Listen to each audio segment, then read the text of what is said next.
Hola, historiadores del futuro y curiosos del presente. Hoy vamos a viajar en el tiempo a una de las épocas más fascinantes y contradictorias de México. El periodo del modelo de sustitución de importaciones, también conocido como el Milagro Mexicano. Estamos hablando de los años entre 1940 y 1970, 3 décadas que transformaron por completo la cara de nuestro país.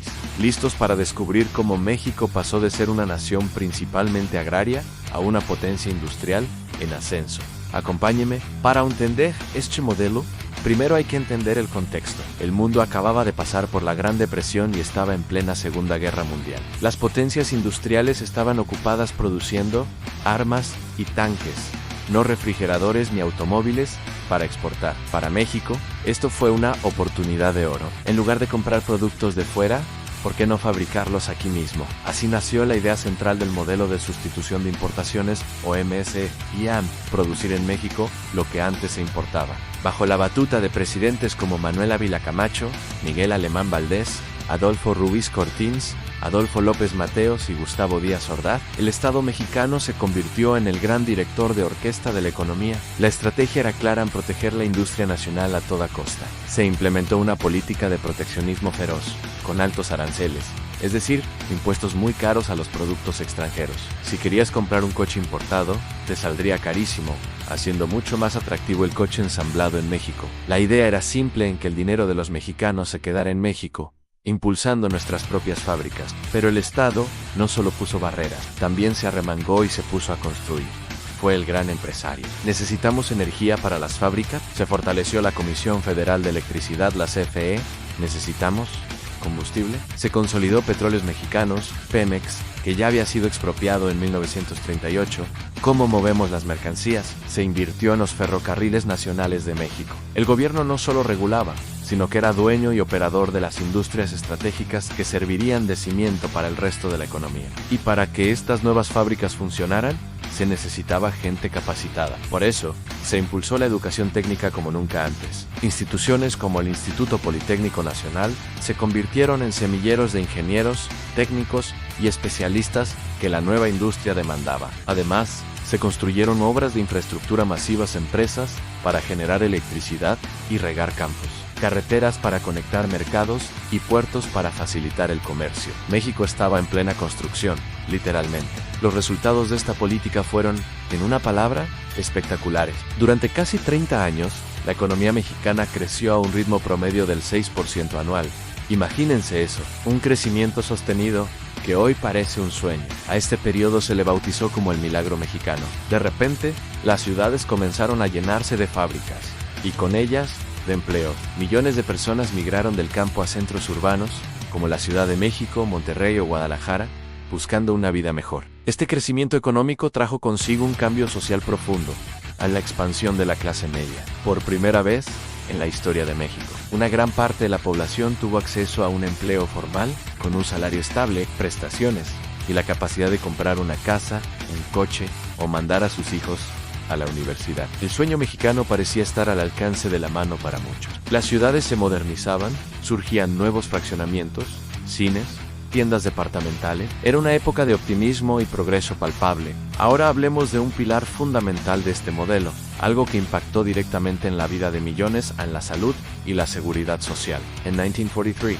bajo la presidencia de Ávila Camacho, se fundó una institución que cambiaría para siempre la vida de los trabajadores, el Instituto Mexicano del Seguro Social. El IMSS. Por primera vez, los trabajadores formales y sus familias tenían acceso a un sistema de salud integral. Ya no dependían de la caridad o de remedios caseros. Tenían doctores, hospitales, medicinas, pensiones por incapacidad o vejez. El impacto fue brutal. Se lanzaron campañas masivas de vacunación que prácticamente erradicaron enfermedades como la viruela y controlaron la polio. La educación sanitaria llegó a más rincones, enseñando hábitos de higiene básicos que salvaban vidas. Como resultado, la esperanza de vida de los mexicanos se disparó. Si en 1940 un mexicano promedio vivía unos 41 años, para 1970 la cifra ya rondaba los 62 años. La mortalidad infantil se redujo drásticamente. Vivir más y mejor se convirtió en una realidad para millones de personas. El Estado no solo se preocupaba por la riqueza del país, sino también por el bienestar de su gente. Pero, como en toda buena historia, el Milagro Mexicano tenía su lado oscuro. no todo era color de rosa. Este modelo, tan exitoso en muchos aspectos, también generó profundas desigualdades. El progreso y la riqueza se concentraron abrumadoramente en las ciudades. Mientras la Ciudad de México se llenaba de rascacielos y avenidas modernas, gran parte del campo mexicano seguía sumido en el olvido y la pobreza. Los campesinos, que antes habían sido el corazón de la revolución, ahora eran los grandes olvidados del desarrollo.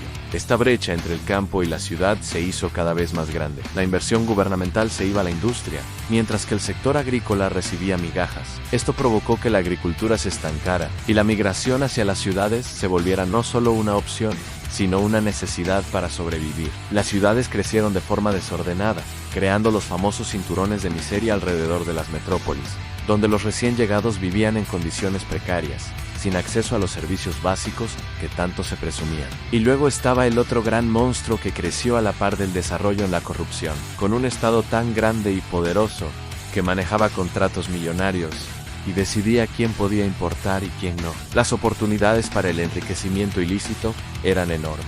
Se creó una red de complicidades entre políticos, líderes sindicales y empresarios, donde los favores y los moches eran el pan de cada día. La riqueza no solo se concentraba en las ciudades, sino también en las manos de una élite política y económica que se beneficiaba directamente del sistema. Además, el modelo empezó a mostrar signos de agotamiento. El proteccionismo, que al principio fue un motor, se convirtió en un lastre. Al no tener competencia externa, muchas empresas mexicanas se volvieron ineficientes y producían bienes de baja calidad y a precios altos. No tenían incentivos para innovar o mejorar, porque sabían que el mercado era suyo por decreto. El consumidor mexicano estaba cautivo, obligado a comprar lo que había, fuera bueno o malo. Hacia finales de los años 60, el milagro comenzaba a desvanecerse. La desigualdad era ya insostenible, la corrupción era rampante y la industria nacional no era tan competitiva como se esperaba. El modelo que había traído tanto progreso también había sembrado las semillas de su propia crisis,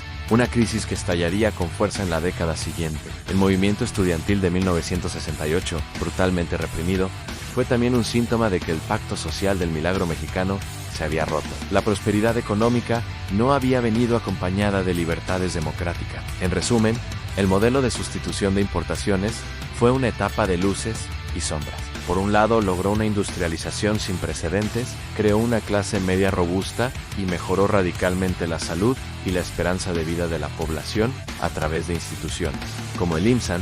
Fue la época en que México se sintió moderno y capaz de construir su propio destino. Pero por otro lado, generó una desigualdad brutal entre el campo y la ciudad.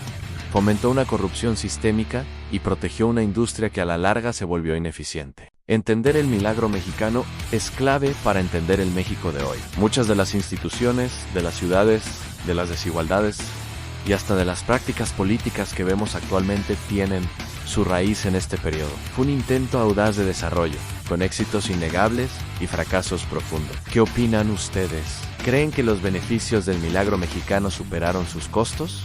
¿O fue un sueño que terminó en pesadilla? Déjenme sus reflexiones en los comentarios. Me encanta leerlos y debatir con ustedes. Si te gustó este viaje al pasado y quieres seguir descubriendo las claves de la historia de México, no olvides darle like a este video, suscribirte al canal y activar la campanita para no perderte ningún episodio. Tu apoyo es fundamental para seguir creando este contenido. Muchas gracias por acompañarme y nos vemos en el próximo video. Hasta luego.